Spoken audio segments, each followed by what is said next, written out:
Sanibonani guys, igama unqobile ngiphosela amazwibela eNimba ngomhla ka-10 July.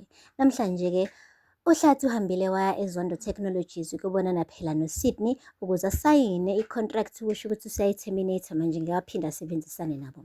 Ufike kabi-ke engakafiki uSydney, wahlala-ke walinda ngoba umawethu uthe akamlinde kancane. Guys, uthe mengena nje uSydney ubehamba nolwandle egaxa ubhakho ulwandle, kubonakala nje ukuthi usebenzela phela ubaba wakhe uSydney lapha eZondo Technologies. Ha guys, uHlathi ucasuke kwathi akagane unwabu same time uma ebona ulwandle ukuthi usaqhubeka nempilo yakhe, useze wathola nomsebenzi emva kokuthi abulale indodana yakhe. Umane wathi, yo, bendingazi uba nawe usebenza apha. Wathi ithi ngiyeza manje Mr. Mabandla, ngisokulungisela amaphepha akho, ngisalaphaya kwimeshini nje ngiyothi ukufotokhopha izinto ezimbalwa, ngiyeza manje ngicela ungilinde e-boardroom. Nangampela guys, uHlathi wabukeka enyanyile ebusweni kodwa wahlala phansi. Ulwandle-ke ngoba akathandi ukuthi ayiqoqe, ngisho ebona ukuthi abantu abaningi okwamanje abakamkhululekeli kahle. Umane waya kuyena uHlathi wathi, can I offer you into yokuphuza, hlampe ikhofi noma itiye? Umane wathula nje guys, uHlathi wangafuna ngisho ukuphendula ngoba vele ethukuthele ukumbona lapha eZondo Technologies. Guys, hambile-ke uHlathi ohlala lapha e-ofisini lakhe-ke uSydney, wahlala waze wacasuka ukulinda. Uthe nje efika uSydney wathi ngiyaxolisa ukuthatha isikhathi eside, nawo amaphepha akho, yonke into nje i-finalized, nawe uyayibonela, okwakho nje ukuthi usayine kuphela. Wathi okay, wabe sayina guys uHlathi. Wathi mewukuthi kodwa usafisa ukusebenza nathi, wathi cha, angifuni nje ukusebenza nami. Wathi kodwa-ke angesazi, mhlampe ngelinye ilanga mina nawe sizobona futhi sesiphinda sisebenzisana. Wathi yazini, phila wedwa kuleyo fantasy yakho, ungangifaki mina. Hamba oxhawula nendodana yakho lapha niloke notawutwana nibhonde, khohlwe yimina, siyezwana. Wathi uthulethe isandla ukuxhawula uSydney, wasibuka nje uHlathi, wangafuna ngisho ukusondeza esakhe. Wabona lapho kuSydney ukuthi lo budlelwane sephelile unosiphela. Guys, uHlathi kangazi kwenzakaleni-ke kuyena esekhohlwa ifoni yakhe phezu kwetafula khona lapha eZondo Technologies. Shuthi ubesedinwe kakhulu ubhuti, bese nasemehlweni engasaboni kahle. Uthe mefika endlini, yeyi ubeshiselwa. Wathi leya rubbish kaSydney. Hayi, uThumeka bekade ebhizi epheka amagwinya, ube ukuthi igama elino-rubbish phakathi. Wabona ukuthi ngathi uthukuthele ugane unwabuke-ke manje uHlathi. Wathi hayibo, kwenzeke ntoni? Kwenzeke ntoni? Wathi yeyi, andikaze ndadinwa ngalolu hlobo empilweni yami. Heyi, ngicasuke. Uyazi ukuthi leya nkwenkwe kaSydney ulwandle isebenza laphaya eKhusela Tech? Wathi ini? Wathi ndiyakuxelela, ndithe nime ndifika khona niyambona nangu uyehla uyenyuka, ngaze uzufunge ukuthi-ke uyindodana yasebukhosini laphaya eZondo Technologies. Uyaqhubeka nobomi bakhe angathi akwenzekanga nto kweyethu indodana. Wathi ungabe sakhathazeka, ndiphekile apha amagwinya, ndizokwenza neminzimithi khona uzotsha ufudumale. Wathi yeyi MamNgwevu, andifune minzimithi, andifune magwinya, into endiyifunayo into yokusela qha, ukuze ndikwazi ukuthi ndipholise ikhanda. Cishe ndaqhekeka ingqondo, uyangibona kuyimanje andikwazi nanokuhlala apha. Iphi ifoni yami, kumele ndifonele uThula nisihambe soyikhipha, ndithole into eselwayo, into eshisayo la esifubeni ezokwazi ukuthi ndipholise. Hayibo guys, wayibheka ifoni guys, uHlathi wayibheka ifoni, lutho ifoni ukutholakala. Wathi uThumeka kulungile ngizoyifonela. Wayifonela ifoni guys, iringa le eZondo Technologies phezu kwetafula. Uma wethu uyayizwa ifoni yaringa, akayazi ukuthi ifoni kabani, uyabuza wonke umuntu lapha e-ofisini, akekho sure ukuthi eyakhe. Uyayicosha ifoni uma wethu uyisa kulwandle, uthi lwandle kunefoni la, i-lost and found, bendicela uba uthole uba ubani umnikazi wayo. Wathi yindaba ukhethe mina, yindaba ufuthume mina. Wathi ndiyakuxelela nje bra, ithathe, ubheke ukuthi ubani umnikazi wayo. Hawu kahle wena.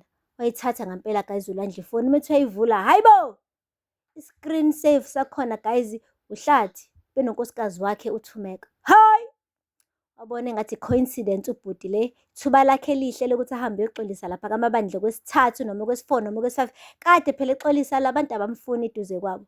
Bathi-ke wathatha le foni-ke, akavaze sashona nokutshela abazali bakhe ukuthi hayibo ngiyalaphaya kaMabandla futhi ngihambisa ifoni. Umane waqhuba ikhanda ubhuti wayakhona. Guys, uthe mefika khona uHlathi akekho, hhayi uyanga usekamereni, uThumeka ubhizi uyapheka ekhishini. Angqongqoze lutho umuntu ukuphendula umnyango. Hhayi amane ayingenele ubhuti. Hayi bo, isibindi esingaka. Uthe mengena wathi Mrs Mabandla, Thumeka waqale wayi-recognize ivoice ebhekele, waphendeka i-slow motion guys, slow motion uThumeka. Methi nhla mameshane, uyalingwa yini? Nangulwandle umla, uthe phuhle eduze kwakhe. Akavaze sapholisa amaseko guys, ubheka ukuthi yini eseduze kwakhe, wabona ibhodo phezu kwesitofu elishunqayelwa khari, wamane walicosha ibhodo eligcwele ukhari, walithi phohlo ebusweni balwandle. Hayi ulwandle wadropha ifoni kaHlathi, aqathaka ifoni futhi nesho le foni ifile guys. Le foni abezoyiletha ifile, the way ewe kabuhlungu ngayo phansi, iwe yarola yaze yayonamathela phezu kwamanzi aleshebo lesi amthela ngaso uThumeka. Yey! Hhayi-ke kodwa naye ulwandle ngeke akafuni ukufunda. Kunini bemtshela ukuthi akasuke eduze kwabo, uloke yiphela endlebeni, nangu phathaphatha, nangu kaMabandla. Ngathi ukufika kwakhe ka-100,000 kuzokwenza ukuthi bamxolele angazi. And noHlathi mengase phinda amfice laphaya, nena kuzokhipha isibhamu amdubule straight. Le shebo nje abamthele ngaso kuncane, akasale samukela ukuthi uthelwe yishebo aphume ahambe. Angabe salinda ngoba uHlathi will do worse. Guys, phelike lapho. Ziyabanetha ngampela laphaya eZondo Technologies because no Mr Mkhize lo kade beqhosha ngayo ukuthi bamtholile, usemane nje waphula off, wathi nje cha angisasebenzi nani, le deal nje kade soba nayo isi-off. Uma wethu-ke ublame uSydney ngalokho, uyasho ukuthi bese simtholile lo muntu lo. Akahanjiswanga ukuthi kube nalezi ndaba ey'velile zikalwandle, uhanjiswe ukuthi nina ninolwandle nidecide ukunyusa ama-sales. Naqede lapho nathi i-contract izoba extended into 2 years instead of 1 year.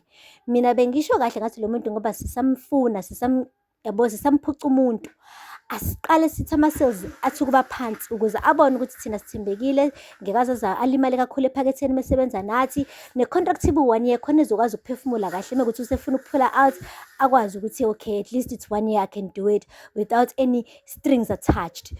Nina nenze njani? Ninyusa ama-sales. Yingakho ebalekile usethi uSydney mlande enza sure ukuthi akabuyele eKhuselatheke ukuthi hayi ungangifaki, uma ukuthi ufuna abuye la thumela indodana yakho uLwandle. Angithi nina nenza ama-decisions ngaphandle kwami, naye ehambisa i-email ya-2 years contract nama-sales aphezulu without even informing me as i-CIO. Namanje-ke hambani nomlanda without informing me as i-CIO. Ngiyahamba mina manje. Wathi uhamba uyaphi manje? Wathi hey ngine-date mina nomuntu wami and ngeke zizingiphuthele because of you. Hayi kwashuba kanjalo-ke guys for uSydney. And mekuwukuthi akabhekile impela sengathi naleli bhizinisi lakhe lizowa phansi ngoba vele ubambelele ngomlenze owodwa qi, umlenze kaMawethu. Once lo mlenze kaMawethu wakhetha ukuhamba nawo phansi iZondo Technologies guys. Aphela lapho kaMazibela namhlanje, ningakhohlwa subscribe and like and comment. Until next time, bye. Sanibonani guys, igama uNqobile ngiphasela Mazibela eNimba ngomhla ka-10 July.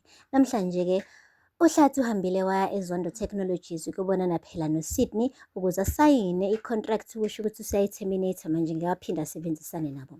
Ufike kabi-ke